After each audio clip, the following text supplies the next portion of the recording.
Hey, what's up, everybody? Hope everybody's having a good weekend. Uh, it's Sunday. Actually, the first chance it wasn't like real hot and humid, where I was able to had a little bit of free time to work on the 265 power pack engine for my 55 Chevy Convertible, and I actually got a lot done today, so it's looking pretty good. I put the heads on it, got them all torqued down, oil pan, and actually got the engine painted. So I still need to get push rods and rocker arms. I'm probably going to get the roller tip rocker arms for it.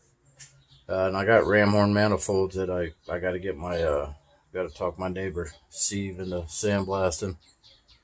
Shouldn't take much. He's a good guy. He sandblasted my factory 4-barrel intake for that engine. And he also gave me a clutch. He's actually got a real NASCAR, the race car, and he's switching the motor in it, and this is the clutch that come out of it. I mean, it's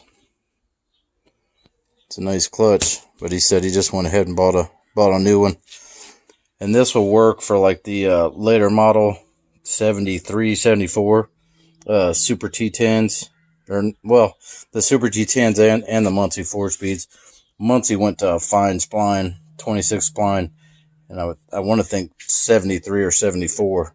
Of course, if you had a real 70 to 72 SS 454 car with an M22, it had a fine spline on it.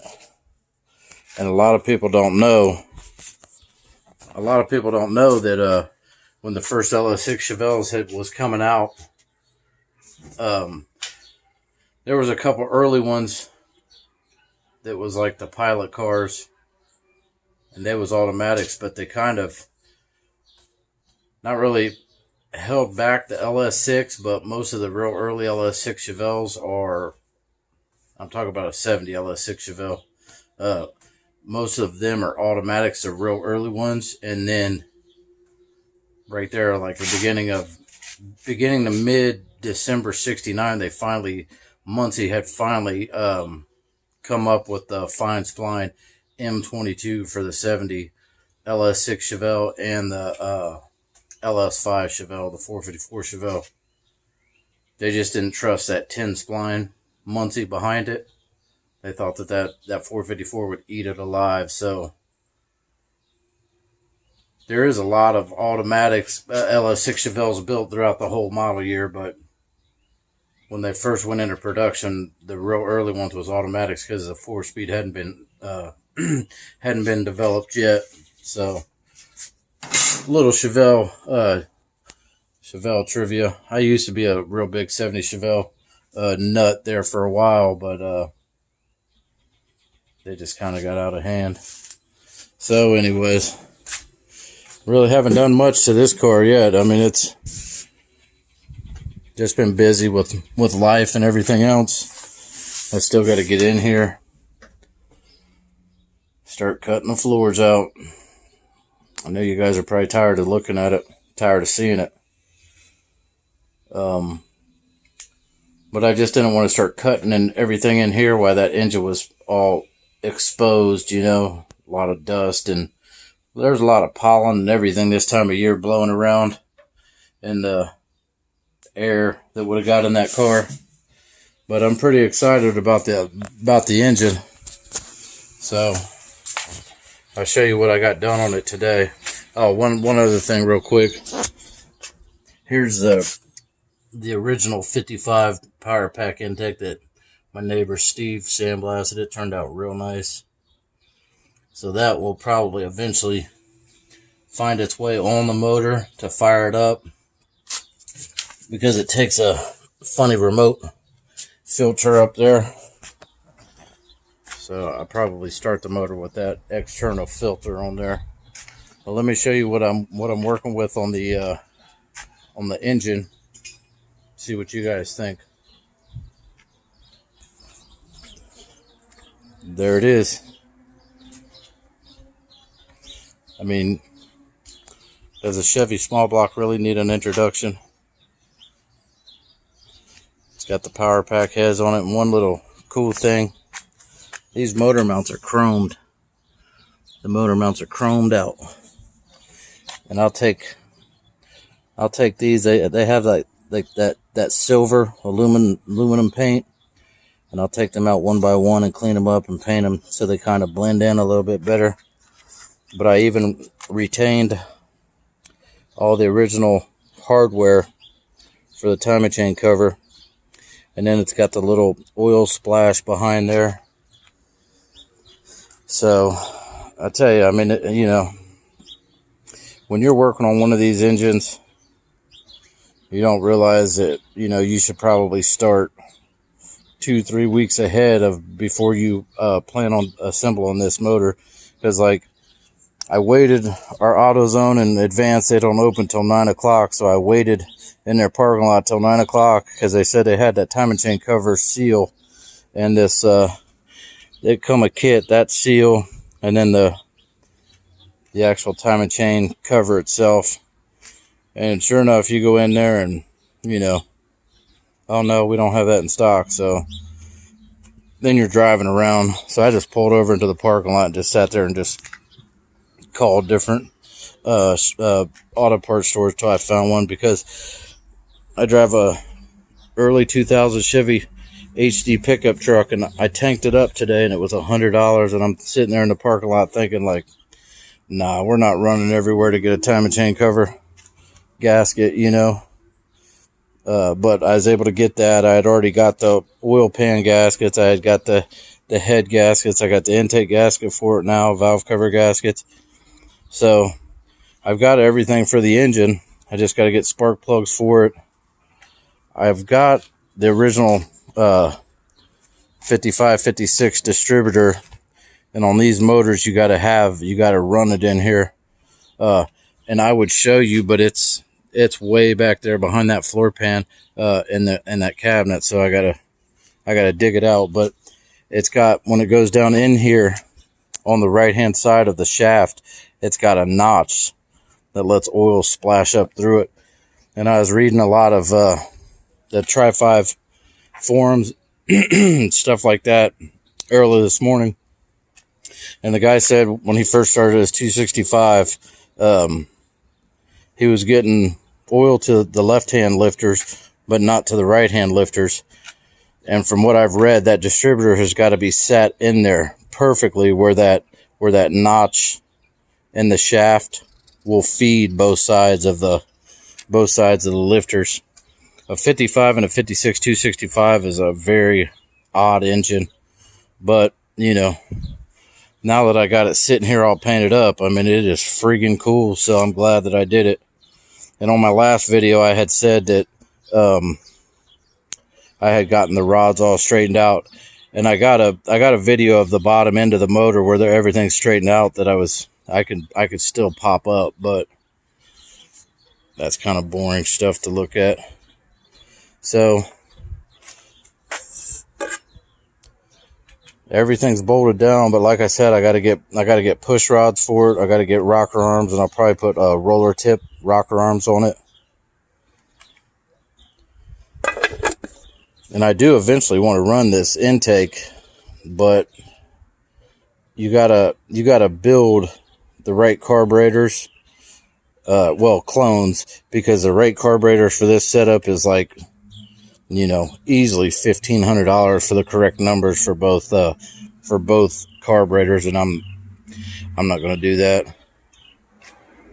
I've got one that I got when I bought another intake, that 55 4-barrel intake from California, that could be the front one, and then I would have to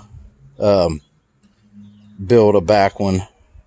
So eventually it will get this intake on there, but for right now, like I set the remote oil filter on there, and it goes over the thermostat housing, and it was like sticking way out here. I mean, you know, you can't.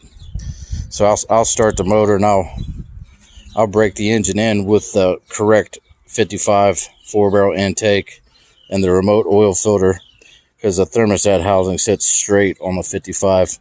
Well, here you go. Here's an extra one. Here's the original one that actually come off of that engine, but it had cracked. It had cracked, and then when I had the engine rebuilt, Bob had welded that, and he said you just got to put some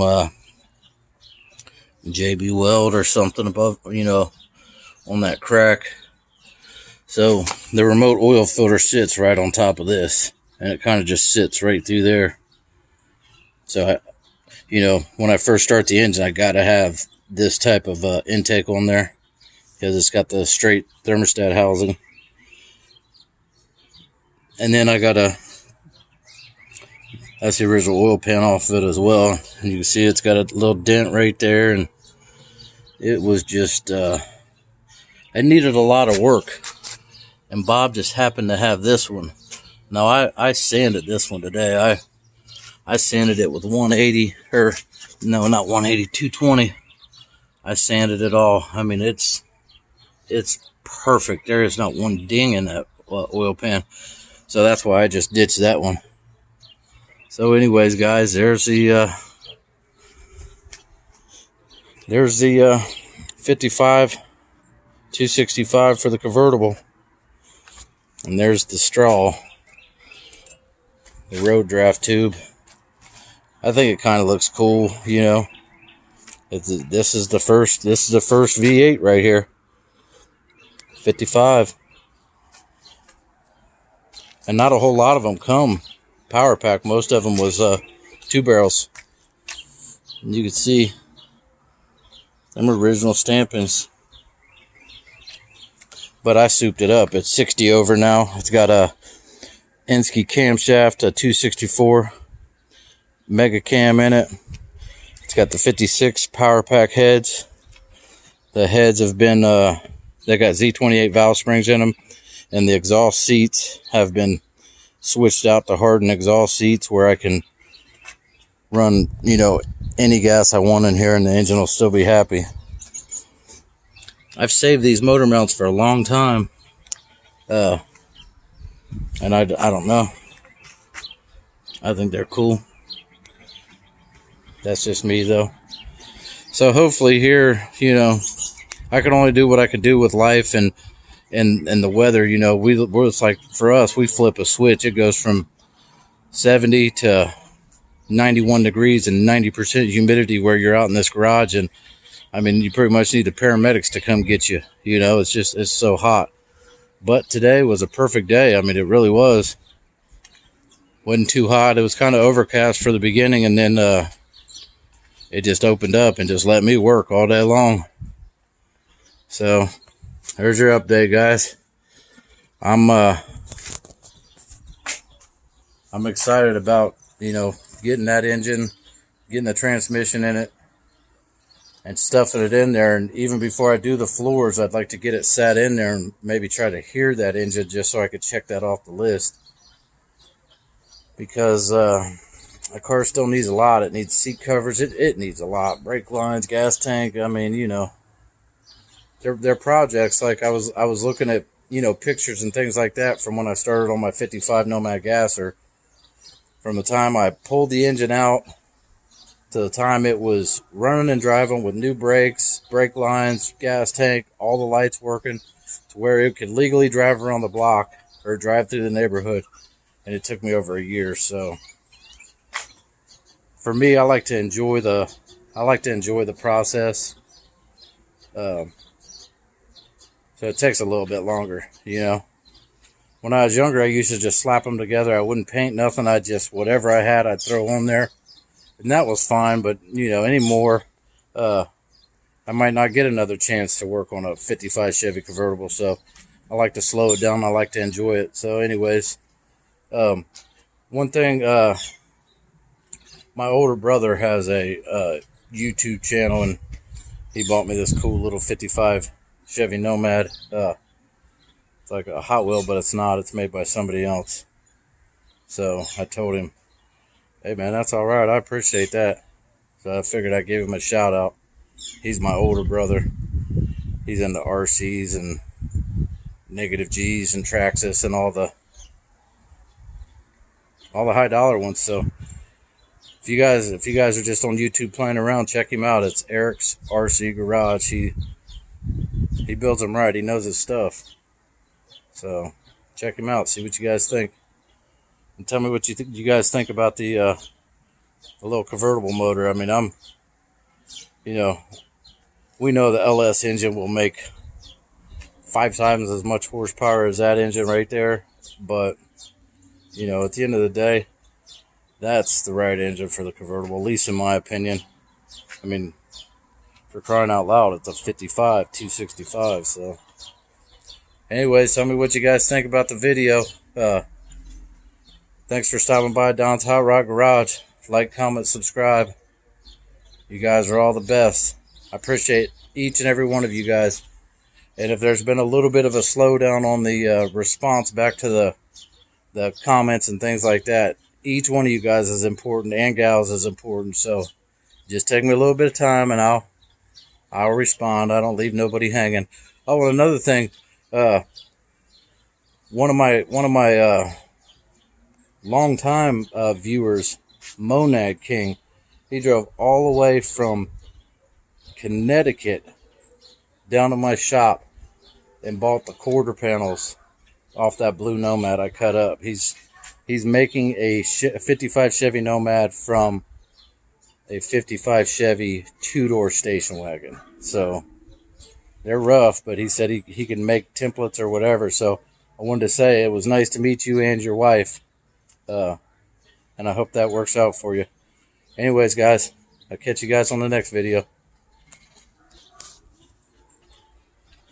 Figured you might want to see it one last time, or maybe it's just me. Later.